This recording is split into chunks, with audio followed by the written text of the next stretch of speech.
Welcome to the Best 5-Minute Wine Podcast. I'm your host, Forrest Kelly.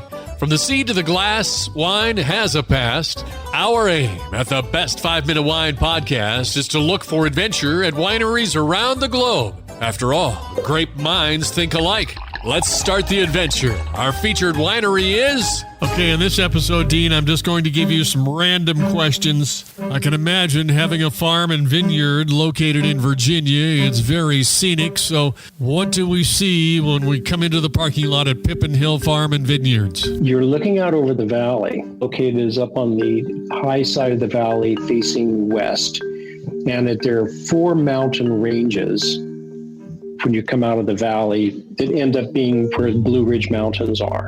So you've got 4 beautiful mountain ranges that sort of float in your view in the future.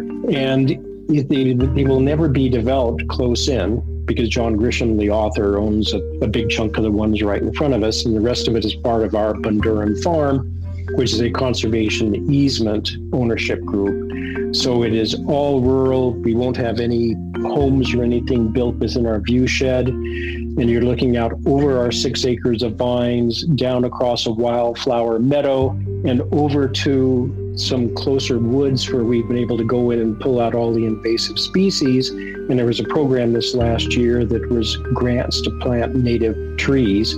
So we were able to go in and replace with some native oaks and other trees. So it's just a very pristine rural view, very calm. Well, your wife, Lynn, has an exceptional design eye and event expertise and founded Easton Events. So merging those 2 worlds together into the creation of Pippin Hill Farm and Vineyards, was that a difficult transition? After I left Orient Express, Lynn's business on the Easton event side was just taking off. She had been doing events just here in Virginia, but was beginning to do more nationally.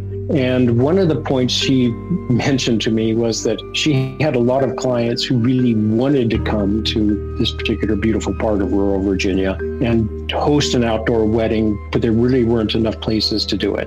And that was when the light sort of went off my mind. I thought, I always sort of loved the winery and the vineyard business from having been involved with it in Italy primarily.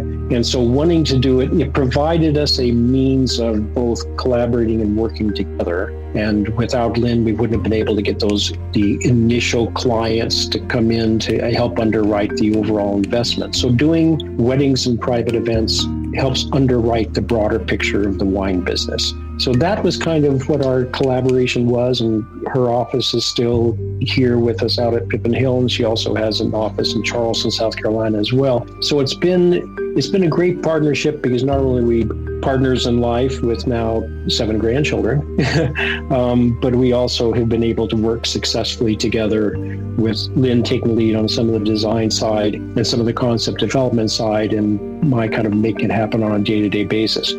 We both wanted, this is an important point, we both wanted to create a winery which had a very experiential focus, if you will. And what I mean by that is we have, in addition to just doing wine tastings and focusing on just the wine as a singular aspect of it, we do cooking classes, we do horticultural gardening classes, we do somm classes, which are your traditional sommelier view of what we're doing with our aged wines, of course. And then seasonally, we do a fall harvest full moon dinner where we bring primarily our wine club members out, and we take over the lawn, and we end up doing outdoor tables, and they're able to go down and actually see some grapes being harvested, go down the garden and literally pull up some of the beets out of the ground that become part of the dinner. And then the chef is out there with one of our farm partners doing some grilling. So you're able to experience what it'd be like to be able to live in a fully self-sustained farm environment, if you will, and have that authentic rural American experience. And we're expanding it now to include a new greenhouse. We're expanding the gardens, and we've got about a dozen farm partners where we are the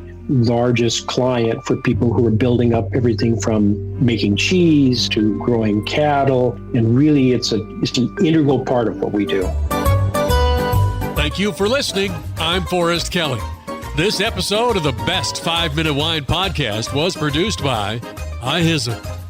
If you like the show, please tell your friends and pets and subscribe. Until next time, pour the wine and ponder your next adventure. Doug Vincent with the podcast Walk and Roll Live, Disability Stories. In 1956, I contracted polio. Thanks to my loving parents, I've lived a full, rich life over the past 67 years. Join me as I share my journey and uncover inspiring stories of resilience. This podcast is a platform for survivors of disability and those who champion services for the disabled community. Tune in on Spotify, iHeartRadio, iTunes, whatever your favorite podcast platform is.